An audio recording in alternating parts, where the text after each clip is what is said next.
महायुति पे हल्ला बोल, कांदा लेके हल्ला बोल, कांदा लेके हल्ला बोल। एक काम करा, घरातील जेवढं भंगार आहे ना, जे तुम्हाला विकायचं ते सगळं बाहेर काढा आणि ते विकल्यानंतर तुम्हाला किती पैसे मिळतात ते बघा. साधारण 25, 20, 50, 10 रुपये तरी मिळतीलच. म्हणजे आजकाल भंगार विक्री केल्यानंतरही तुम्हाला पैसे मिळतात. मात्र त्या बळीराजाला जो घाम गाळून शेती करतो, कांदा पिकवतो, त्याच्या कांद्याला 1 रुपया भाव मिळतोय. खरंच भंगार विकणाऱ्याला जेव्हा एवढे पैसे मिळतात, तेच पैसे आज आपल्या बळीराजाला मिळत नाहीत, ज्याच्या जीवावर आपण 2 वेळचं अन्न खातोय. सध्याचा बळीराजा इतका अद्बल झालेला कधी पाहिला नाही. आणि या सगळ्याला कारणीभूत काय आहे तर सरकारची वारंवार बदलणारी धोरणं, अवकाळी पाऊस, निसर्गाचा वाढता प्रकोप आणि त्यानंतरही शेतीमालाला न मिळणारा योग्य दर. या सगळ्यामुळं शेतकरी अक्षरशः पिंजून निघालाय. कांद्याची निर्यात वाढली तर देशांतर्गत बाजारपेठेत कांदा कमी पडतो. कांदा कमी पडला की दर वाढतात आणि दर वाढले की नागरिक नाराज होतात. मग त्याचा थेट फटका सत्ताधारी पक्षाला बसतो. निवडणुकामध्ये महागाईचा मुद्दा उचलला जातो. सरकारच्या टीकेला समोर जावं लागतं. पण या सगळ्यात एक गोष्ट कायम दुर्लक्षित राहते, ती म्हणजे बळीराजाचा विचार. शेतकरी किंवा कांदा उत्पादक म्हणून हा विषय मांडत असताना आजची परिस्थिती किती भीषण आहे हे समजून घ्यायला हवं. आज कांद्याला प्रति किलो अवघा 5 ते 6 रुपये भाव मिळतोय आणि दुसरीकडे कांदा भरायची रिकामी गोणी 28 रुपयांना येते. म्हणजे शेतकऱ्यांना कांदा भरून बाजारात नेला तर ती 50 किलोची गोणी कधी कधी 150 तर कधी 200 रुपयांमध्ये विकावी लागते. एकरी कांदा लागवडीसाठी जवळपास 50,000 रुपये खर्च येतो. त्यानंतर कांदा उपटायचा, शेतात वाळत घालायचा, मग त्याची प्रतवारी करायची. सडलेला कांदा वेगळा काढायचा आणि चांगला कांदा गोणीत भरून ठेवायचा किंवा चाळीत साठवणूक करायचा. पण वाढत्या उष्णतेमुळे कांद्याला डाग पडतात. कांदा साठवून ठेवलेला कांदा पुन्हा खराब होतोय. त्यामुळे पुन्हा मजूर लावून प्रतवारी करावी लागते.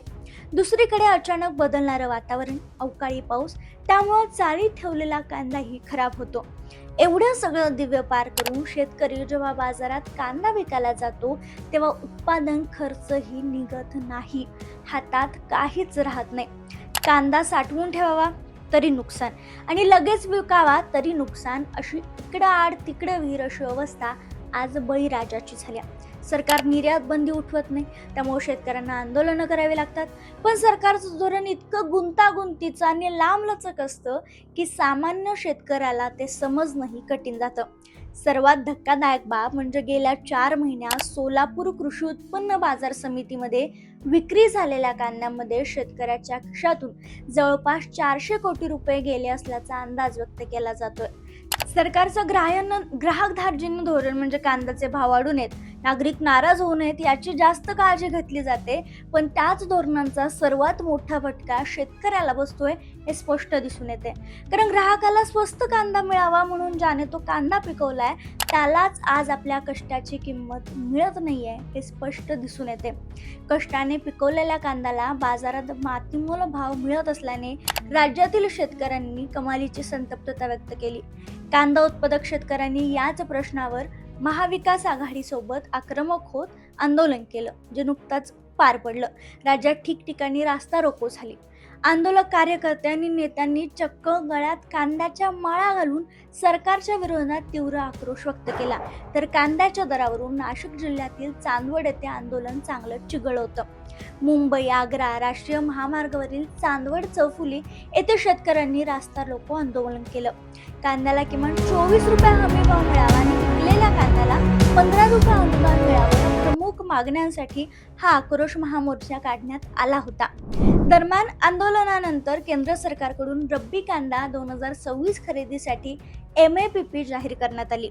26 मे पासून कांद्याला प्रति क्विंटल 1,580 रुपये दर लागू करण्यात येणार असल्याची घोषणाही झाली आणि यानुसार 26 मे 2026 पासून कांद्याला प्रति क्विंटल 1,580 रुपये दर लागू राहणार होते. मात्र हा दर उत्पादन खर्चाच्या तुलनेत अत्यंत अपुरा असल्याची भावना शेतकऱ्यांमधून व्यक्त करण्यात आली. केंद्र सरकारनं A ग्रेड कांद्याचा शासकीय खरेदी तर 15 रुपये 80 पैसे प्रति किलो जाहीर केला असला तरी कांद्याची आगार असलेल्या नाशिक जिल्ह्यातील शासकीय खरेदी केंद्रावर शेतकऱ्यांनी अक्षरशः पाठ फिरवल्याचं चित्र आहे. कारण बाजारात शेतकऱ्यांच्या यापेक्षा अधिक दर मिळतोय आणि त्यांनी सरकारी खरेदीऐवजी खाजगी बाजारपेठाकडे मोर्चा वळवलाय. विशेषतः आशिया खंडातील सर्वात मोठ्या असणाऱ्या लासलगाव बाजार समिती येथे कांद्याला तब्बल 18 रुपये 25 पैसे प्रति किलोपर्यंत दर मिळत असल्याने शेतकऱ्यांचा कल बाजार समितीसाठी वाढलेला दिसतोय. अशात बाजार समितीत कांदा विकल्यानंतर अवघ्या 24 तासात शेतकऱ्यांच्या हातात रोख पैसे येतात. त्यामुळे आर्थिक अडचणीत असलेल्या शेतकऱ्यांसाठी हा पर्याय अधिक सोयीचा ठरतो. मात्र दुसरीकडे जर पाहिलं तर शासकीय खरेदी केंद्रावर अनेक प्रक्रिया पार कराव्या लागतात. 7/12 नोंदणी, कागदपत्रांची पडताळणी अशा प्रक्रियेमुळे शेतकऱ्यांचा वेळ जातो. त्यातही कांदा विकल्यानंतर पैसे मिळण्यासाठी तब्बल 15 ते 30 दिवसांचा कालावधी लागतो आणि म्हणूनच अनेक शेतकरी सरकारी खरेदीपासून दूर राहतात. याचाच परिणाम म्हणून गेल्या 12 ते 13 दिवसात फक्त 44 मेट्रिक टन कांद्याचीच शासकीय खरेदी झाली आहे. सरकारनं दर जाहीर केला असला तरी प्रत्यक्षात शेतकऱ्यांना तात्काळ पैसे आणि कमी कटकटीची प्रक्रिया महत्त्वाची वाटते, हे या आकडेवारीतून स्पष्ट होते. दरम्यान आज हा व्हिडिओ बनवेपर्यंत दिल्लीमध्ये कांदा खरेदीबाबत महत्त्वाची बैठक होणार आहे. आता त्यातून सरकार नेमकं काय निर्णय घेणार याकडे कांदा उत्पादक शेतकऱ्यांचं लक्ष लागले. शासकीय खरेदी दर वाढवला जाणार का, प्रक्रिया सुलभ होणार का आणि शेतकऱ्यांना तातडीनं दिलासा मिळणार का हे पाहणं महत्त्वाचं ठरणार आहे. आणि त्यासाठी तुम्हाला आमच्या चॅनलला सबस्क्राईब करावं लागेल, म्हणजे तुम्हाला नेहमीच्या रोजच्या अपडेट मिळतील. त्यातही राज्याच्या प्रमुख बाजारपेठांमध्ये येऊन कांदा भाकरी तर दुसरीकडे दिल्लीपर्यंत लक्ष वेधावं म्हणून महामार्ग रोखत शेतकऱ्यांनी आक्रोश केला. पण आता तरी या बैठकीनंतर या सरकारला जाग येणार का असा सवाल उपस्थित केला जातोय. आम्ही आशा करतो की हा व्हिडिओने आमचं मत सरकारपर्यंत किंवा सामान्य नागरिकांपर्यंत तरी जाईल, जेणेकरून नेमकी शेतकऱ्याची व्यथा सध्या काय सुरू आहे हे तुम्हाला आम्हाला सगळ्यांनाच कळायला सोपं जाईल. त्यामुळे या सगळ्या घडामोडीवर, सरकारच्या या धोरणावर, बळीराजाच्या सध्या होत असलेल्या परिस्थितीवर, हवालावर तुमचं मत काय आम्हाला कमेंटमध्ये आवर्जून कळवा. व्हिडिओचा विषय आवडला असल्यास लाईक करा, शेअर करा आणि सबस्क्राईब करायला विसरू नका.